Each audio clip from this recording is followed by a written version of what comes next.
यस्तु भगवत्कार्यसाधकः आपादमौलिपर्यन्तं गुरूणामाकृतिं स्मरेत् तेन विघ्नाः प्रणश्यन्ति सिद्ध्यन्ति च मनोरथाः। श्रीगुरुभ्यो नमः। लक्ष्मीपदे पदाम्बोजयुगं नत्वा गुरोरपि प्रमाणचन्द्रिकां स्फुर्मो बालापदसिद्धये।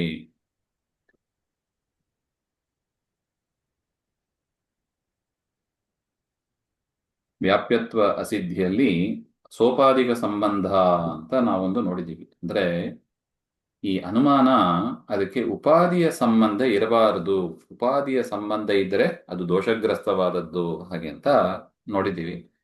ಅದೇನು ಉಪಾಧಿ ಅಂದರೆ ಏನು, ಅದಕ್ಕೊಂದು ಉದಾಹರಣೆ ನಾವು ನೋಡಿದ್ದು ವೈದಿ ಹಿಂಸಾ ಪಾಪ ಸಾಧನಂ ಹಿಂಸತ್ವಾತ್ ಬ್ರಾಹ್ಮಣ ಹಿಂಸಾವತ್ ಹಾಗೆ ಅಂತ.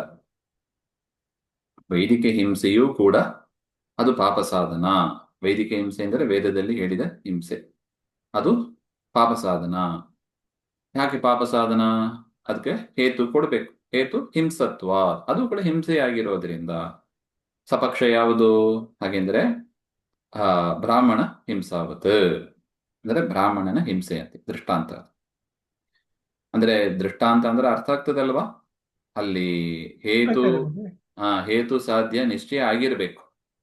ನೋಡಿ, ಬ್ರಾಹ್ಮಣ ಹಿಂಸಾ ಅದೇನು ಹಿಂಸೆಯೂ ಹೌದು, ಪಾಪ ಸಾಧನವೂ ಹೌದು. ನೋಡಿ, ಎತ್ರ ಹಿಂಸಾತ್ವಂ ತತ್ರ ಪಾಪ ಸಾಧನತ್ವಂ ಹಾಗೆ ಅಂತ ವ್ಯಾಪ್ತಿ. ನೋಡಿ, ಬ್ರಾಹ್ಮಣ ಹಿಂಸೆ ಅದು ಹಿಂಸೆಯೇ ಆಗಿದೆ, ಮತ್ತು ಪಾಪ ಸಾಧನವೂ ಆಗಿದೆ ಅದರಿಂದ. ಅದೇ ತರ ಅದು ಹೇಗೋ ಅದೇ ತರ ವೈದಿ ಹಿಂಸಾ ಕೂಡ ಪಾಪ ಸಾಧನ ಹಾಗೆ ಅಂತ ಹೇಳಿದ್ರೆ, ಹಿಂಸಾತ್ವ ಪಾಪ ಸಾಧನತ್ವಯೋ ಸಂಬಂಧೆ, ಹಿಂಸೆಗೂ ಪಾಪ ಸಾಧನಕ್ಕೂ ಸಂಬಂಧ ಇರಬೇಕು. ಆದ್ರೆ ಇಲ್ಲಿ ಹೇಗಿದೆ? ನಿಷಿದ್ಧತ್ವಸ್ಯ ಉಪಾಧಿ ಸತ್ವಾತ್. ಇಲ್ಲಿ ಉಪಾಧಿ ಯಾವುದು? ಈ ಒಂದು ಅನುಮಾನದಲ್ಲಿ ಉಪಾಧಿ ಇದೆ. ಉಪಾಧಿ ಯಾವುದು? ಉಪಾಧಿ ನಿಷಿದ್ಧತ್ವ ಎನ್ನುವುದು ಉಪಾಧಿ. ಅಂದ್ರೆ ಎಲ್ಲಾ ವೈದಿಕ ಹಿಂಸವೂ ಕೂಡ ಪಾಪ ಸಾಧನ ಅಲ್ಲ. ಯಾವುದು ನಿಷಿದ್ಧವಾಗಿದೆಯೋ ಅದು ಮಾತ್ರ ಪಾಪ ಸಾಧನ ಹಾಗೆ ಅಂತ. ನೋಡಿ, ವೈದಿ ಹಿಂಸಾ ಪಾಪ ಸಾಧನ ನಿಷಿದ್ಧತ್ವ ಅಂತ ಹೇಳಿಕ್ ಬರ್ತದ? ನೋಡಿ, ಅದು ಹೇಳಿರೋದೇ ವೈದಿ ಹಿಂಸಾ, ವೇದದಲ್ಲಿ ಹೇಳಿದವಾಗಿದೆ. ಅದು ಅಂದ್ರೆ ಅನಿಷಿದ್ಧ ಅಂತ, ನಿಷಿದ್ಧ ಅಲ್ಲ ಅಂತ. ನಿಷಿದ್ಧವಾದದ್ದನ್ನು ವೇದದಲ್ಲಿ ಹೇಳೋದಿಲ್ಲ. ಅದರಿಂದ ಆ ಅನುಮಾನಕ್ಕೆ ಉಪಾಧಿ ಬಂತು. ನಿಷಿದ್ಧತ್ವ ಎನ್ನುವುದು ಉಪಾಧಿ. ಅದರಿಂದ ಅದು ಒಂದು ದೋಷ, ವ್ಯಾಪ್ತಿ ಸಿದ್ಧ ಆಗೋದಿಲ್ಲ ಅಂತ. ಉಪಾಧಿ ಹೇಳಿಬಿಟ್ರೆ ಏನಾಯ್ತು? ವ್ಯಾಪ್ತಿ ಸಿದ್ಧ ಆಗೋದಿಲ್ಲ. ಮುಂದೆ ಬರ್ತದೆ ಅದೇ. ಉಪಾಧಿ ಇದ್ರೆ ಅದು ವ್ಯಾಪ್ತಿ ಸಿದ್ಧ ಆಗೋದಿಲ್ಲ ಅಂತ. ವ್ಯಾಪ್ಯತ್ವ ಅಸಿದ್ಧೇಹೇ ಹಾಗೆ ಅಂತ, ಅದರಿಂದ ದೋಷ ಅಂತ. ಇದ್ರ ಮೇಲೆ ಇದು ಸ್ವಲ್ಪ ಇಂಪಾರ್ಟೆಂಟ್ ಟಾಪಿಕ್ ಇದು. ಉಪಾಧಿ ಅಂದ್ರೆ ಏನು ಹಾಗೆ ಅಂತ. ಯಾಕಂದ್ರೆ ಉಪಾಧಿ ದೊಡ್ಡ ದೋಷ ಅನುಮಾನದಲ್ಲಿ.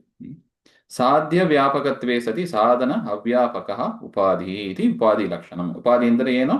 ಸಾಧ್ಯದಲ್ಲಿ ವ್ಯಾಪಕವಾಗಿರ್ಬೇಕು, ಸಾಧನ ಅವ್ಯಾಪಕವಾಗಿರ್ಬೇಕು. ಸಾಧನ ಅಂದ್ರೆ ಯಾವುದು? ಹೇತು. ಸಾಧ್ಯ ಜೊತೆಗೆ ಇರಬೇಕು, ಸಾಧನದ ಜೊತೆಗೆ ಅಂದ್ರೆ ಹೇತು ಜೊತೆಗೆ ಇರಬಾರ್ದು. ಅದನ್ನು ಉಪಾಧಿ ಎಂದು ಕರೀತಾರೆ. ನೋಡಿ, ಯತ್ರ ಅಧರ್ಮ ಸಾಧನತ್ವಂ ತತ್ರ ನಿಷಿದ್ಧತ್ವಂ ಇತಿ ಸಾಧ್ಯ ವ್ಯಾಪಕತ. ಯಾವುದು ಅಧರ್ಮ ಸಾಧನವೋ ಅಲ್ಲಿ ಏನಿದೆ? ನಿಷಿದ್ಧತ್ವ ಇದೆ. ನೋಡಿ, ಪಾಪ ಸಾಧನ ಅಂದ್ರೆ ಏನು? ಅಧರ್ಮ ಸಾಧನ. ಅಧರ್ಮ ಪಾಪ ಎಲ್ಲ ಒಂದೇ, ಅಧರ್ಮದಿಂದ ತಾನೇ ಪಾಪ. ಯತ್ರ ಪಾಪ ಸಾಧನಂ ತತ್ರ ನಿಷಿದ್ಧತ್ವ. ಪಾಪ ಯಾಕೆ ಬರ್ತದೆ? ನಿಷಿದ್ಧವಾದದ್ದನ್ನ ಮಾಡಿದ್ರಿಂದಲೇ ಬರೋದು. ಶಾಸ್ತ್ರಗಳಲ್ಲಿ ಯಾವುದು ನಿಷಿದ್ಧವಾಗಿದೆ ಅದನ್ನ ಮಾಡಿದರೆ ಬರೋದು. ಯತ್ರ ಅಧರ್ಮ, ಅದನ್ನೇ ಅಧರ್ಮ ಸಾಧನತ್ವ ಅಂತ ಹೇಳಿದ್ದಾರೆ. ಯತ್ರ ಅಧರ್ಮ ಸಾಧನತ್ವ ತತ್ರ ನಿಷಿದ್ಧತ್ವಂ. ಆ ರೀತಿಯಾಗಿ ಸಾಧ್ಯ ವ್ಯಾಪಕತಾ ಬಂತು. ನೋಡಿ, ಅರ್ಥ ಆಗಿದೆಯಾ? ಸಾಧ್ಯಕ್ಕೂ ಈ ಏನು ಉಪಾಧಿ ಹೇಳಿದಾರಲ್ಲ ಅದಕ್ಕೂ ಒಟ್ಟಿಗೆ ಇತ್ತು. ನೋಡಿ, ಉಪಾಧಿ ಯಾವುದು? ನಿಷಿದ್ಧತ್ವ. ಅದಕ್ಕೂ ಯಾವುದಕ್ಕೂ ಸಂಬಂಧ ಇದೆ? ಅದಕ್ಕೂ ಸಾಧ್ಯಕ್ಕೂ. ಅನುಮಾನದಲ್ಲಿ ಸಾಧ್ಯ ಯಾವುದು? ಪಾಪ ಸಾಧನ. ಉಪಾಧಿಗೂ ಸಾಧನಕ್ಕೂ ಸಾಧ್ಯಕ್ಕೂ ಸಂಬಂಧ ಇದೆ. ಉಪಾಧಿಗೂ ಸಾಧ್ಯಕ್ಕೂ ಸಂಬಂಧ ಇದೆ. ಎತ್ತರ ಪಾಪ ಸಾಧನತ್ವಂ ತತ್ರ ನಿಷಿದ್ಧತ್ವಂ. ಸ್ಪಷ್ಟ ಇದೆಯಾ? ಅದರಿಂದ ಸಾಧ್ಯ ವ್ಯಾಪಕತಾ ಬಂತು. ಎರಡನೇ ಲಕ್ಷಣ ಏನ್ ಹೇಳಿದ್ರು? ಸಾಧನ ಅವ್ಯಾಪಕ. ನೋಡಿ, ಯತ್ರ ಹಿಂಸಾತ್ವಂ ತತ್ರ ನಿಷಿದ್ಧತ್ವಂ ಇತಿ ನಾಸ್ತಿ. ಎಲ್ಲಿ ಹಿಂಸೆ ಇದೆಯೋ ಅಲ್ಲಿ ನಿಷಿದ್ಧತ್ವ ಇದೆಯಾ? ಇಲ್ಲ. ಅದರಿಂದ ಆ ಸಾಧನ ಅವ್ಯಾಪಕ ಬಂತು. ನೋಡಿ, ಹೇತು ಜೊತೆಗೆ ಸಂಬಂಧ ಇಲ್ಲ ಅಂತ ಆಯ್ತು. ಉಪಾಧಿ ಏನಾಗಿರಬೇಕು? ಆ ಅನುಮಾನದಲ್ಲಿ ಒಂದು ಅನುಮಾನಕ್ಕೆ ಉಪಾಧಿ ಹೇಳಿದ್ರೆ ಆ ಅನುಮಾನದಲ್ಲಿ ಎರಡು ಪಾರ್ಟ್ ಇದೆ ಅಲ್ವಾ?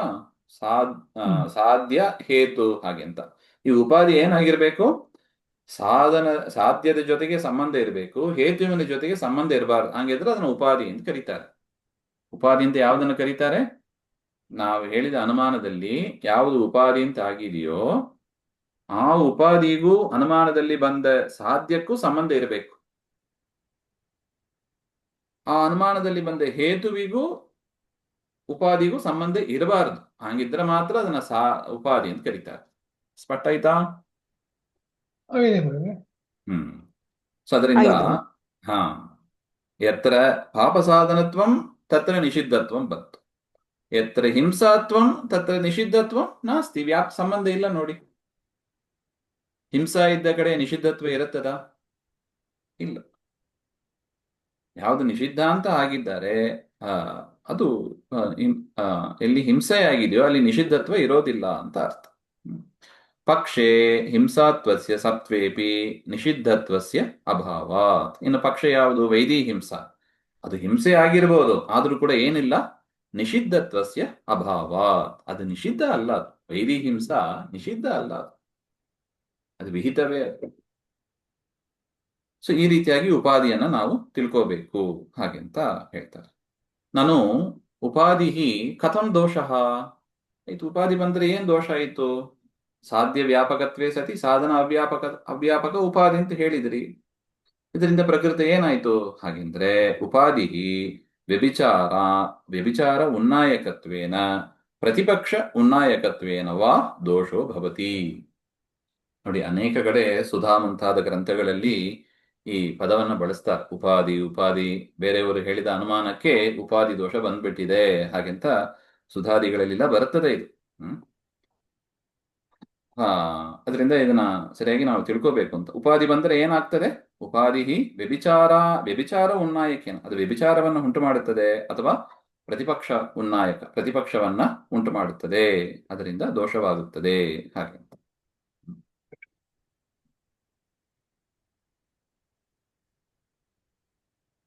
ನೋಡಿ, ಅದನ್ನೇ ವಿವರಣೆ ಮಾಡ್ತಾ ಇದ್ದಾರೆ.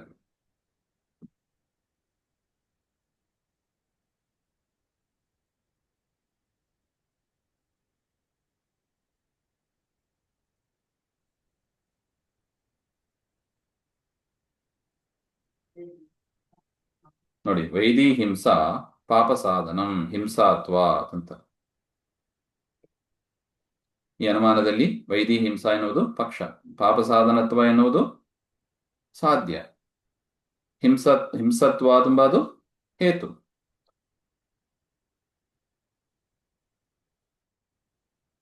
ವೈದಿ ಹಿಂಸಾ ಏನಲ್ಲ, ನಿಷಿದ್ಧ ಅಲ್ಲ. ನಿಷಿದ್ಧತ್ವ ಎನ್ನುವುದು ಉಪಾಧಿ ಅಂತ ನೋಡಿದ್ದೀವಿ.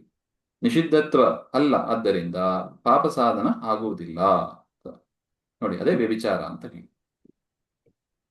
ಸಾಧ್ಯ ಅಭಾವವತಿ ಹೇತೋ ವೃತ್ತಿತ್ವಂ.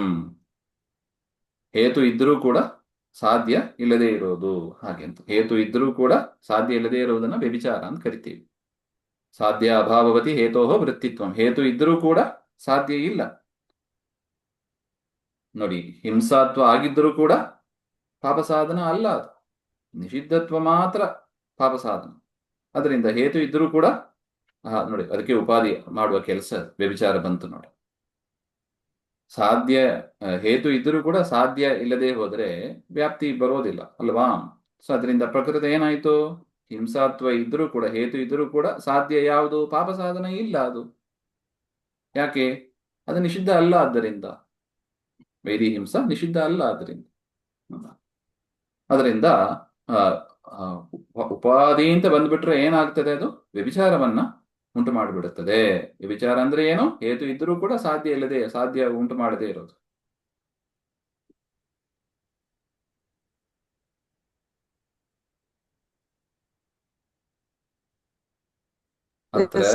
அவரோட ஸ்டேட்மெண்ட்னே வந்து ಕಾಂಟ್ರಡಿಕ್ಟ್ ಮಾಡುವಂಗ ಅದು ಅಂತ ಮರಿ ಇದು ಅದು ಅಂತ ಮಾರಿ ಇದನ್ನ ಹೇಳ್ತಾರಲ್ಲವಾ? ಹೌದು ಹೌದು. ಅಂದ್ರೆ ಇದು ಸ್ವಲ್ಪ ತಲೆ ಕೆಲಸ ಕೊಡ್ಬೇಕಿದು. ಹ್ಮ್ ಆ, ಸೊ ನೋಡಿ, ಒಂದ್ಸಲ ನಮ್ ಕಂಡಿಡಿಬೇಕು ಹಾ, ಹೆಂಗ. ಕಂಡುಹಿಡಿಬೇಕು. ಓ ಈಗ ನೋಡಿ, ಹಿಂಸಾ ಅಂದ ಕೂಡ್ಲೇ ಪಾಪ ಸಾಧನ ಅಂತ ಇಲ್ಲ. ನಿಷಿದ್ಧತ್ವ ಇದ್ರೆ ಪಾಪ ಸಾಧನ ಹೌದು. ನಿಷಿದ್ಧವಾದದನ್ನ ಮಾಡಿದರೆ ಪಾಪ ಸಾಧನೆ ಹೊರತು ಹಿಂಸೆ ಆಗಿದ್ರೆ ಪಾಪ ಸಾಧನ ಅಂತ ಹೇಳಿಕ್ ಬರೋದಿಲ್ಲ. ಅದರಿಂದ ಹಿಂಸಾತ್ವ ಇಟ್ಟುಕೊಂಡು ಪಾಪ ಸಾಧನೆ ಮಾಡ್ಲಿಕ್ಕೆ ಬರೋದಿಲ್ಲ. ನಿಷಿದ್ಧತ್ವ ಇಟ್ಟುಕೊಂಡು ಪಾಪ ಸಾಧನೆ ಮಾಡ್ಲಿಕ್ಕೆ ಬರ್ತದೆ. ಅದು ಉಪಾಧಿ. ಅದರಿಂದ ಆ ರೀತಿಯಾಗಿ ಅನುಮಾನವನ್ನು ಹೇಳಿದ್ರೆ ಉಪಾಧಿ ಬರುತ್ತದೆ ಅಂತ ಹೇಳಿ, ಏ, ನೋಡಿ, ಆಮ್, ನಿಷಿ ಆಮ್, ಹಿಂಸಾತ್ವ ಇದ್ರೆ ಪಾಪ ಸಾಧನ ಆಗೋದಿಲ್ಲ, ವ್ಯಭಿಚಾರ ಆಯಿತು ಹಾಗೆ ಅಂತಾನೆ ಹೇಳ್ಬೇಕು. ಸೊ ಅದರಿಂದ ಉಪಾಧಿ ಬಂದ್ಬಿಟ್ರೆ ಏನಾಗ್ತದೆ, ವ್ಯಭಿಚಾರ ದೋಷ ಬಂದ್ಬಿಡುತ್ತದೆ ಹಾಗೆ ಅಂತ. ಸೊ ನಾವ್ ಹೇಳುವಾಗ ವರ್ಡ್ಸ್ ತುಂಬಾ ಕೇರ್ಫುಲ್ ಆಗಿ ಯೂಸ್ ಮಾಡಬೇಕು. ಹೌದು ಹೌದು. ಅಂತ ಮಾರಿ ಅವರು ಹೇಳ್ತಾರ ಹಿಂಸಾ ವೈದಿ ಹಿಂಸಾ ಅಂತ ನಮ್ಗೆ ಕರೆಕ್ಟ್ ಆಗಿ ಹೇಳ್ಬೇಕು, ಇಲ್ಲಾಂದ್ರೆ ಅದು ವೈದಿನ ತೆಗೆದಿಡ್ಬೇಕು ಅಂತ ಮಾರಿ ವಿ ಹ್ಯಾವ್ ಟು ಡೂ. ಹಿಂಸಾ ಪಾಪ ಸಾಧನ ಹಿಂಸಾತ್ವಾತ್ ಅಂತ ಸಾಮಾನ್ಯ ಯಾವ ಯಾವ್ದು ಹಿಂಸೆ ಆಗಿದೆಯೋ ಅದು ಹಿಂಸೆ ಅಂತ ಹೇಳಿಕ್ ಬರುತ್ತೆ. ಹಂಗ ಮಾಡೋದಿಲ್ಲ ನೋಡು. ವೈದಿ ಹಿಂಸಾ ವೇದದಲ್ಲಿ ಏನು ಹಿಂಸಾ ಅಂತ ಹೇಳಿದ್ದಾರೆ ಅಂದ್ರೆ ವೈದಿ ತೆಗೆದು ಬಿಟ್ರೆ ಅಂದ್ರೆ ಸರಿ ಹೋಗಲ್ಲ ನೋಡಿ, ಅದು ಕೂಡ. ಹೌದು, ಇಂಟರ್ಪ್ರಿಟೇಷನ್ ಬಂದ್ಬಿಡುತ್ತೆ ಅವ್ರವ್ರಿಗೆ ಇಷ್ಟ ಬಂದಂಗೆ. ಕರೆಕ್ಟ್ ಆಗಿ ವರ್ಡ್ಸ್ ನ ಕರೆಕ್ಟ್ ಆಗಿ ಯೂಸ್ ಮಾಡ್ಬೇಕು. ವರ್ಡ್ಸ್ ಕರೆಕ್ಟ್ ಆಗಿ ಹೇಳ್ಬೇಕು. ನಾವ್ ಏನ್ ಹೇಳಕ್ ಹೊರಟಿದೀವಿ ಅದು ಸ್ಪಷ್ಟ ಇರಬೇಕು.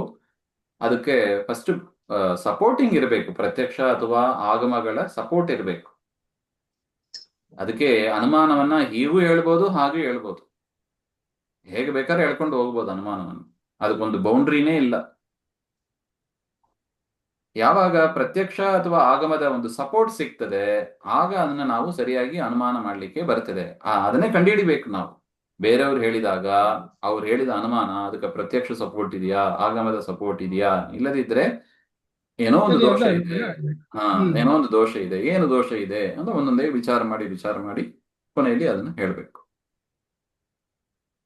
ವ್ಯಭಿಚಾರ ಇರ್ಬೋದು, ಅದನ್ನ ಹೇತ್ವಾಭಾಸ ಅಂತ ಹೇಳ್ತಾ ಬರ್ತೇವೆ ನೋಡಿ. ಹೇತುವಂತೆ ಕಾಣಿಸ್ತದೆ, ಹಿಂಸಾತ್ವ ತುಂಬ ಅದು ಹೇತುವಂತೆ ಕಾಣಿಸ್ತದೆ, ಆದ್ರೆ ಅದು ವಾಸ್ತವಿಕವಾಗಿ ಇದು ಹೇತು ಅಲ್ಲ, ಅದು ದೋಷಗ್ರಸ್ತ ವ್ಯಭಿಚಾರವೇ ಆಗಿದೆ ಹಾಗೆ. ಇನ್ನು ಎರಡನೆಯದು ಇದು ವ್ಯಭಿಚಾರ ಉನ್ನಾಯಕಕ್ಕೆ ದೃಷ್ಟಾಂತ ನೋಡಿದ್ದೀವಿ. ಪ್ರತಿಪಕ್ಷ ಉನ್ನಾಯಕ ಒಂದಿದೆ, ಸತ್ಪ್ರತಿಪಕ್ಷ ಉಂಟು ಮಾಡುತ್ತದೆ. ಅದು ಹೇಗೆಂಬ ಅದನ್ನ ಮತ್ತೆ ನೋಡೋಣ. ಶ್ರೀಮಧ್ವಾಂತರ್ಗತ ಶ್ರೀಕೃಷ್ಣ ಶ್ರೀ ಹರೇ.